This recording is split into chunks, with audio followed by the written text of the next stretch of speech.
दृष्टि आईएएस के editorial analysis में आप सभी का स्वागत है। इस सेक्शन में हम अलग अलग न्यूज़पेपर्स और न्यूज़ पोर्टल से आपके लिए एडिटोरियल्स चुनते हैं, जिससे आपको भारत सहित विश्व में होने वाली अनेकों घटनाओं के बारे में विस्तार से जानकारी मिल सके। इस सेक्शन में हम सबसे पहले दिए गए एडिटोरियल को यूपीएससी सिलेबस के साथ लिंक करते हैं, उसके बाद कुछ इंपॉर्टेंट की पॉइंट्स और अंत में कुछ इंपॉर्टेंट कॉन्सेप्ट्स। डियर व्यूअर्स, हम आशा करते हैं कि दृष्टि आईएएस की तरफ से लिए गए इस इनिशिएटिव को आप काफी पसंद करेंगे और आपके सुझाव हमारे लिए अत्यंत महत्वपूर्ण हैं। तो कृपया कमेंट सेक्शन में अपने सुझाव जरूर दें।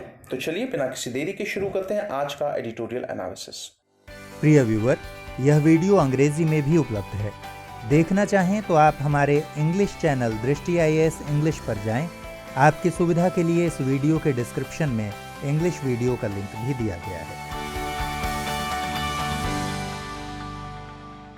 आज का एडिटोरियल हम लोगों ने द हिंदू न्यूज़पेपर से लिया है, जो 29 सितंबर 2020 को प्रकाशित हुआ है। आज के एडिटोरियल का शीर्षक है मेकिंग अमेंड्स। यदि एडिटोरियल को यूपीएससी सिलेबस से लिंक करके देखें तो उसे जीएस पेपर 2, जिसमें governance, constitution, polity, social justice और इंटरनेशनल रिलेशंस इत्यादि सब्जेक्ट्स हैं, उनसे जोड़कर देखा जा सकता है। आज के एडिटोरियल के कुछ प्रमुख बिंदु। 26 सितंबर को भारत के प्रधानमंत्री श्री नरेंद्र मोदी और श्रीलंका के प्रधानमंत्री श्री महिंद्रा राजपक्षे के बीच एक आभासी शिखर सम्मेलन संपन्न हुआ। दोनों देशों ने एक संयुक्त बयान जारी किया और उस संयुक्त बयान में भारत की तमिलों के प्रति जो नीति रही है उसी बयान को दोहराया गया। उस बयान में कहा गया कि तमिलों के लिए संयुक्त श्रीलंका के अंदर समानता, न्याय, शांति और सम्मान इत्यादि ये सब मुहैया कराया जाना चाहिए। इसके अतिरिक्त भारत ने श्रीलंका के संविधान के 13वें संशोधन के माध्यम से सुलह प्रक्रिया को आगे बढ़ाने की आवश्यकता का भी स्पष्ट रूप से उल्लेख किया। सुलह प्रक्रिया की यहाँ पे बात हो रही है। सुलह प्रक्रिया श्रीलंकाई सरकार और तमिलों के बीच में।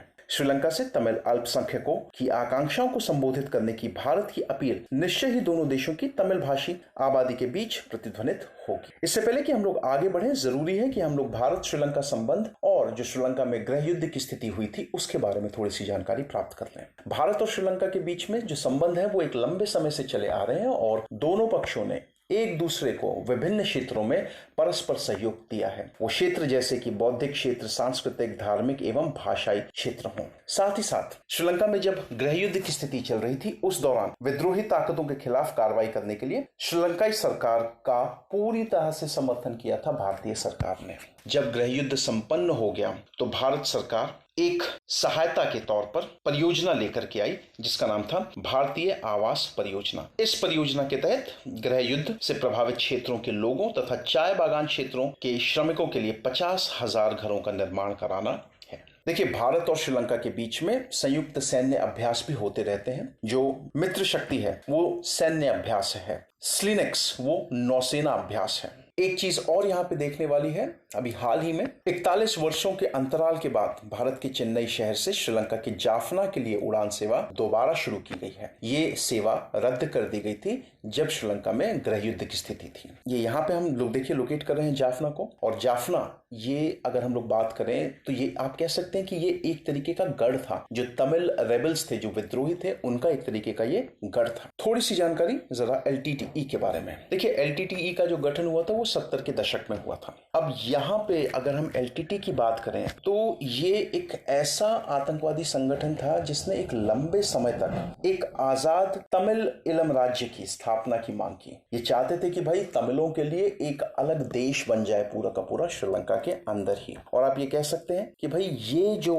आतंकवादी संगठन था दुनिया के सबसे खूंखार आतंकवादी संगठनों में से एक था। इस संगठन के नेता का नाम था वेल्लुपिल्लाई प्रभाकरन। एलटीटी का इतिहास 1970 के दशक का श्रीलंका उत्तर और पूर्वी क्षेत्र में लागू आर्थिक सुधारों से काफी परेशान था। इस इलाके में तमिल लोगों का दबदबा था। देखिए, कुछ ऐसे सुधार लागू किए गए पूरे के पूरे श्रीलंका में 70 के दशक में, जिन सुधारों की वजह से जो उत्तर और पूर्वी क्षेत्र में लोग रहते थे, जहां पे तमिलों का दबदबा ज्यादा था, वो इन आर्थिक सुधारों से बड़े परेशान थे। इसी दौर में तमिल लोगों की एक अलग तमिल राज्य की मांग धीरे धीरे जोर पकड़ने लगी। सन 1972 में वेल्लुपिल्लाई प्रभाकरन ने तमिल न्यू टाइगर नाम का एक संगठन शुरू किया। देखिए, शुरुआत में जो संगठन का नाम दिया वो तमिल न्यू टाइगर था, जिसमें युवा स्कूली बच्चे शामिल किए गए थे। 1976 में संगठन का नाम बदलकर liberation tiger of Tamil Ilam रखा गया। 1976 में ही विलिकड़े नरसंहार को अंजाम देकर एक नरसंहार हुआ था, जिसका नाम था विलिकड़े नरसंहार। अंजाम देकर एलटीटी एक कुख्यात संगठन के तौर पर मशहूर हो गया। जब एलटीटी इस तरीके की हिंसक घटनाएं कर रहा था तो अंतर्राष्ट्रीय समुदाय से भी प्रेशर बना एलटीटी के ऊपर कि भाई वो हिंसा का रास्ता छोड़ करके अपनी समस्या को बातचीत के जरिए सुलझाने की कोशिश करें। और इसी इनिशिएटिव के अंडर 1985 में श्रीलंका सरकार और तमिल विद्रोहियों के बीच शांति वार्ता की पहली कोशिश नाकाम हो गई। वर्ष 1987 में सरकारी सेनाओं ने उत्तरी शहर जाफना में तमिल विद्रोहियों को और पीछे हटा दिया। जैसा कि मैंने आपको बताया, जाफना जो था वो बेस था तमिल्स का, तो श्रीलंकाई सेना जो थी उन्होंने तमिलियंस को थोड़ा और पीछे धकेल दिया 1987 में।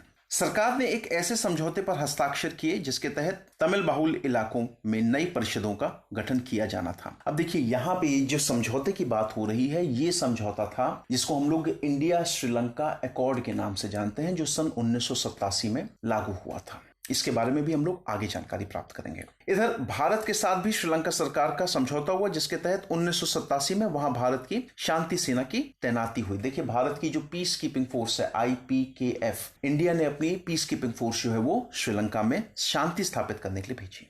अब ये सारे के सारे जब इवेंट्स हो रहे थे, इसके बाद भी कई सारे ऐसे इनिशिएटिव्स लिए गए जहां पे श्रीलंकाई सरकार और LTTE के बीच में जो मुद्दा था उसको सुलझाने की बात की गई। जो सबसे बड़ा इनिशिएटिव हम लोगों ने देखा वो सन 2002 में LTTE और श्रीलंका सरकार के बीच फिर से एक शांति वार्ता शुरू हुई और इसके अलग अलग राउंड्स जो है वो अलग अलग देशों में हुए। जैसा पहला जो राउंड था वो हम लोगों ने देखा कि थाईलैंड में शुरू हुआ, लेकिन 2006 तक आते आते ये शांति वार्ता पूरी तरीके से विफल हो गई। अब 2006 की शांति प्रक्रिया के पूरी तरह से विफल होने के बाद श्रीलंकाई सैनिकों ने टाइगर्स के खिलाफ आक्रामक अभियान शुरू कर दिया। सरकार ने LTTE को पराजित कर पूरे देश को अपने नियंत्रण में ले लिया। अब जब 2006 की शांति प्रक्रिया असफल हो गई तो श्रीलंकाई सरकार ने अपने सैनिकों से यह कहा कि भाई आप पूरा का पूरा एक अभियान, आक्रामक अभियान शुरू करें और LTTE का सफाया करें। सन 2009 आते आते तक LTTE पूरी तरीके से श्रीलंका से साफ कर दिया गया। टाइगर्स पर अपनी जीत को श्रीलंकाई राष्ट्रपति महिंद्र राजपक्षे द्वारा 16 मई 2009 को घोषित किया गया और LTTE ने 17 मई 2009 को हार स्वीकार कर ली। 19 मई 2009 को ही सेना ने विद्रोही नेता प्रभाकरन, वेल्लुपिल्लाई प्रभाकरन, जो फाउंडर था LTTE का, उसको मार गिराया और इसी के साथ ही LTTE का अंत मान लिया गया। अब यहाँ पे मैंने जो आपको बताया कि भारत और श्रीलंका के बीच में जो अकॉर्ड हुआ था, थोड़ा सा उसके बारे में हम लोग पढ़ते हैं। देखिए, 29 जुलाई 1987 को कोलंबो में ये अकॉर्ड जो थे वो साइन किए गए। जो साइन करने वाली दो पार्टीज थे, भारत के प्रधानमंत्री उस वक्त पे राजीव गांधी जी और श्रीलंका के प्रधानमंत्री JR जयवर्धने जी।